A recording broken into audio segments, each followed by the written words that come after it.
Now saying that, first let us download this one image by Mike Erskine, okay, and we are going to be placing it over here. What we are going to be doing here is totally remove the color from the image, that is totally desaturate the particular image. For that we have to use 7000 as the temperature, so it is more on the bluish side.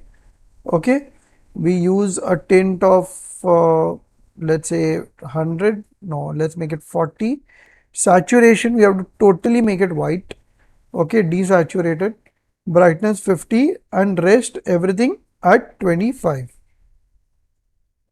Now saying that, and so now this is totally bland. It's bland because it has to look like glass. Okay, now we take this image. This image is from pixels.com, okay, of Yogendra Singh. So this also is free to download, and we make it the size of our page, that is 210 in width. We create a bounding box and then we come here and power clip it. Once it's power clipped, we adjust it so that the top of the page and the top of our image is the same. Okay, once it's done, we come out of the clipping mask, and then what we do is that now we write our text, that is broken, broken. Okay, we make the point size large and use the font FM College Team to as our main font. Now increase the font size,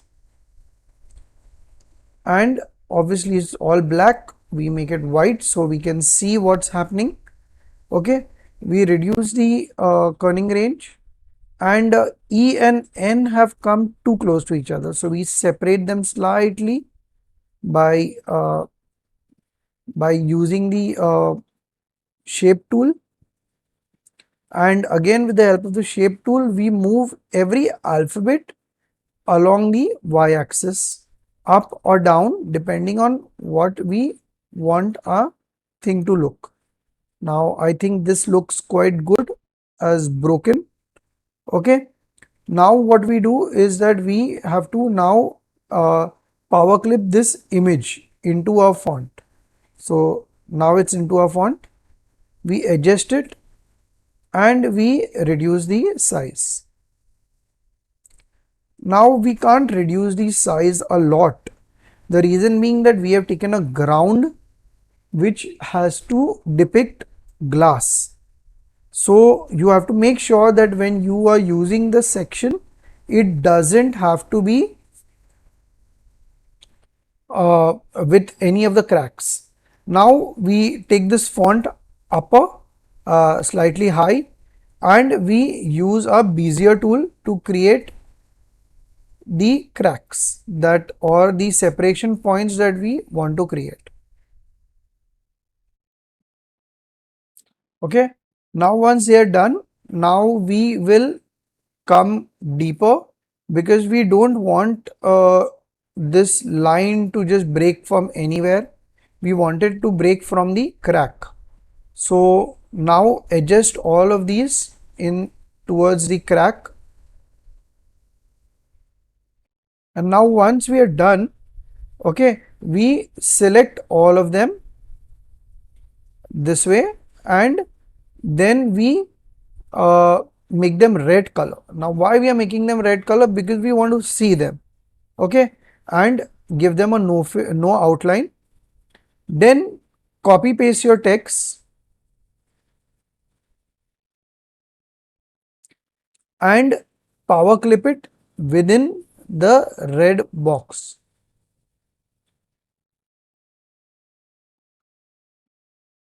And then remove the red part.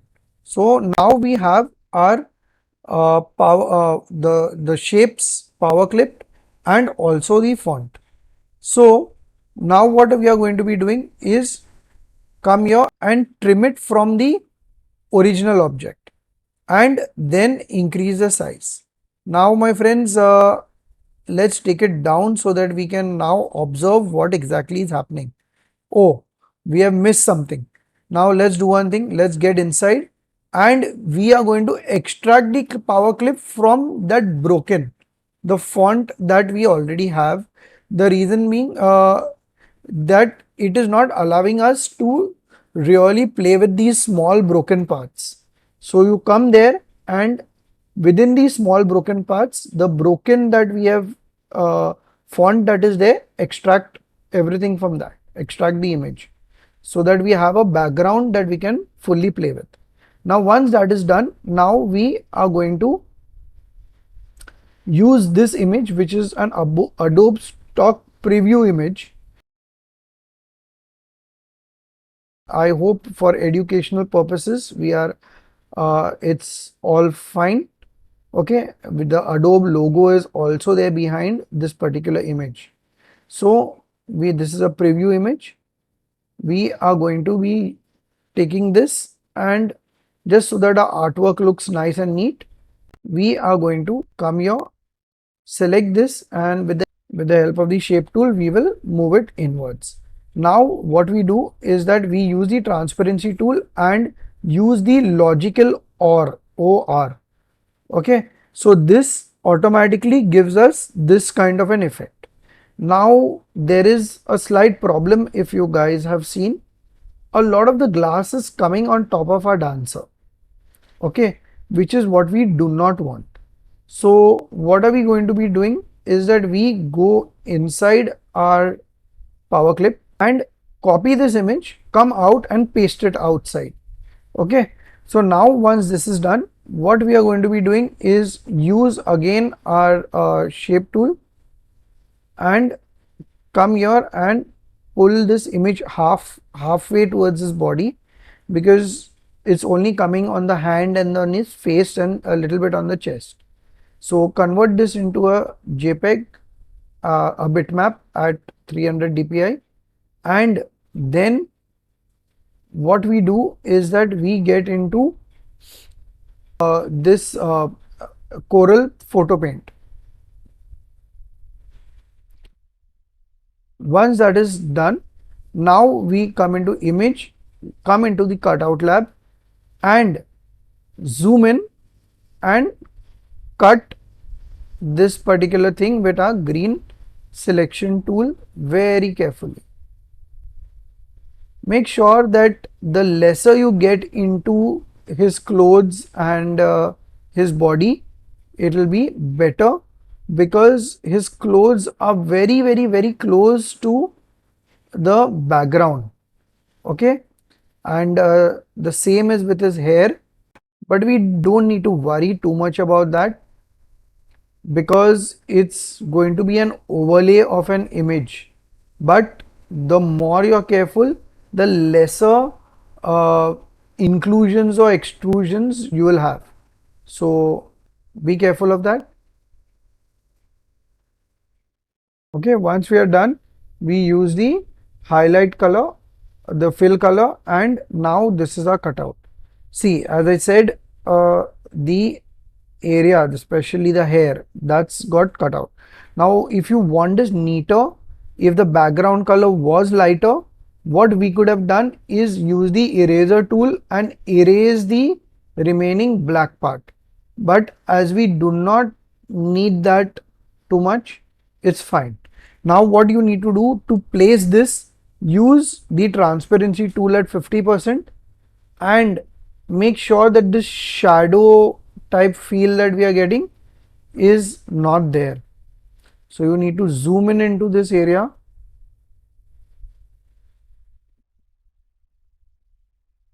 and make sure you know that this shadow type feel is reduced to the maximum.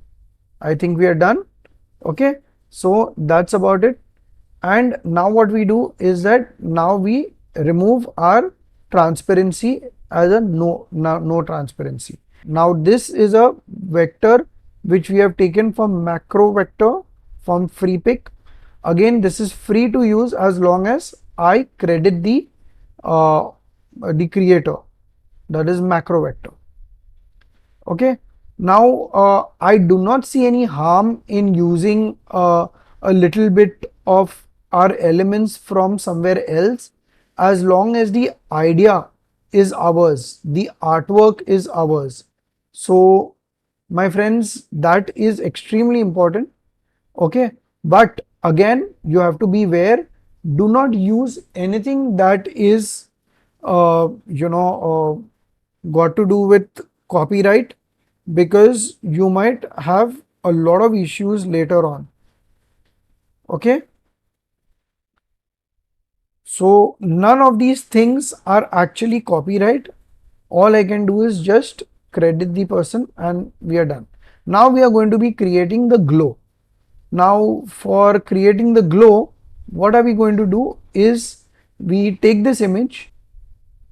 So we have copy pasted the image and now we are going to crop it.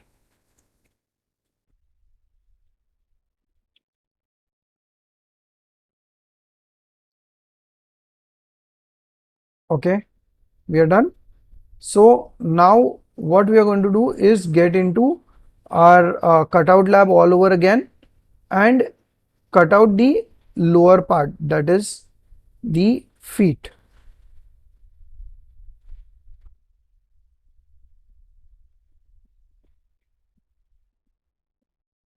Okay, I have an idea. Let's do one thing. Let's not use the feet at all. We use his jeans, only his jeans. Okay.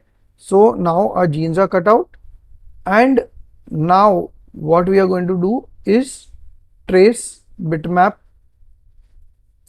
in logo. Fine. We use grayscale. No, let's use black and white. Fine. Now we got black and white. We make it full black color and we create a boundary. Now this node is interfering. We delete the node, but you have nothing to worry. The reason being, you already have a existing piece. All you need to do is keep this piece in the right place, just like this, and weld it.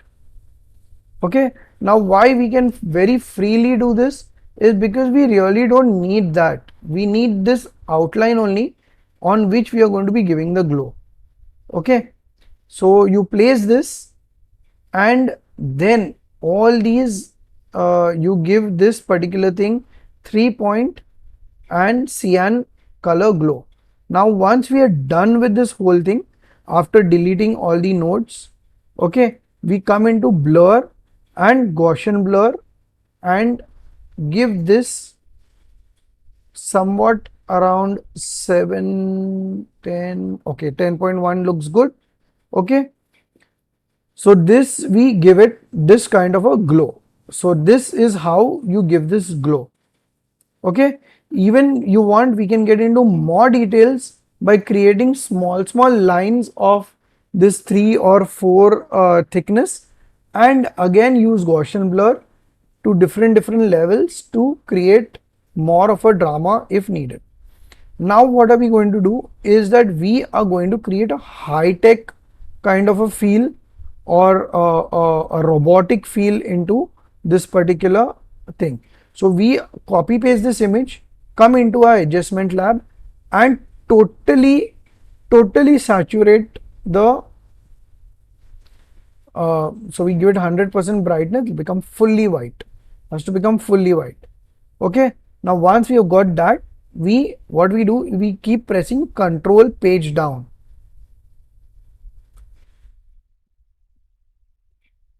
Okay, only to this extent that person is just seen on top. Okay, so now what we are going to do is zoom in into the face area and take a Bezier tool and create this kind of an cutout, because we want that his cheek area should look robotic, or it should have a thing. Now again we copy paste this and place this inside this container. So this object is there, we come here, place this. So we have copy pasted the object. What we do, come here, select outside and select this object and shift page up and then come into powerclip, place inside container and here. So the whole body has gone inside. Now same way how we trimmed before, we trim this also. Okay, so we come here, trim. You see this white. Okay, how we had trimmed the hand area, same way you trim the face. Now this thing again, give it a no fill. And now we are going to create a heart. This heart is taken from Freelcon's PNG, free download broken heart image. It's very clearly saying free download. We can very well use this. Okay, and come here, trace bitmap, come into line art and use colors. Let's try black and white. Let's see what happens. No, grayscale. Okay, grayscale. We come select both of these colors and merge them. So they become one color. So that we are not having any third color in between. Use these, delete the back image. Use this, rotate it. And then we come here, reduce the size so that it fits his chest. It's like a tattoo kind of a thing on his chest. Okay, so that's what we want, and then ungroup it and weld it. Okay, now why are we ungrouping? Because they are two different objects, and we are welding it because we need it that way. Again copy paste the object and it will come on top the object. Again very carefully just select this part, shift page up so it comes up again, select the object and power clip it into object, power clip, place inside frame and into the heart. Okay, then that same heart we trim once more. Got it? Now when you move this heart again, you will get the same effect that you got on the face. Now this is all white. What if I want to create, you see this is how it will be there.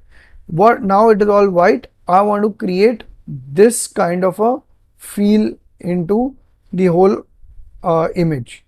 So what we do, we come here, go into view, wireframe, reduce the size as much as possible. Now why do that? The simple reason being, we want really nice bright shining colors with high contrast within these so small spaces. Okay, so that's how we are going to be doing it.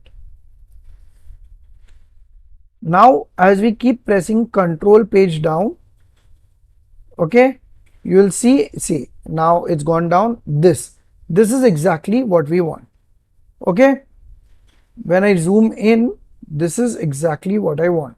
So what I do, I select this, take it fully out. Now I want, let's zoom in into this area.